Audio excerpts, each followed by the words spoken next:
గత 10 ఏళ్లలో బీఆర్ఎస్ ప్రభుత్వం ఎలాంటి అభివృద్ధి చేయలేదని ఎమ్మెల్యే కడియం శ్రీహరి విమర్శించారు. ఢిల్లీలో బీఆర్ఎస్ గెలిస్తే ఇక్కడ కేటీఆర్ సంతోషపడుతున్నారన్నారు. బీఆర్ఎస్తో స్నేహం చేయడమే ఆప్ ఓటమికి కారణమని చెప్పారు. ఢిల్లీలో కాంగ్రెస్ ఆప్ కలిసి పోటీ చేస్తే అధికారంలోకి వచ్చేవని కడియం శ్రీహరి అభిప్రాయపడ్డారు. ఎమ్మెల్యే అనర్హత పిటిషన్ కోర్టు పరిధిలో ఉందని, దీనిపై వచ్చే తీర్పును శిరసా వహిస్తానని కడియం శ్రీహరి చెప్పారు. ఉప ఎన్నిక వస్తే పారిపోనని నిలబడి పోరాడతానన్నారు. ఫిరాయింపులపై మాట్లాడే హక్కు బీఆర్ఎస్కు లేదని, ప్రజాస్వామ్యాన్ని భ్రష్టు పట్టించింది బారాసే అని విమర్శించారు. ఎస్సీలకు జనాభా ప్రాతిపదికన 18% రిజర్వేషన్ ఇవ్వాలని కడియం శ్రీహరి అన్నారు.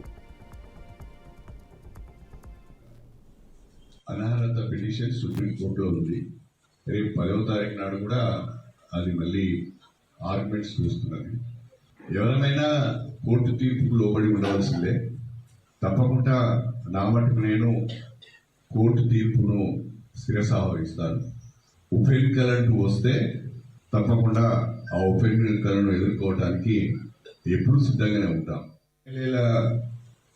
అనర్హత పిటిషన్ సుప్రీంకోర్టులో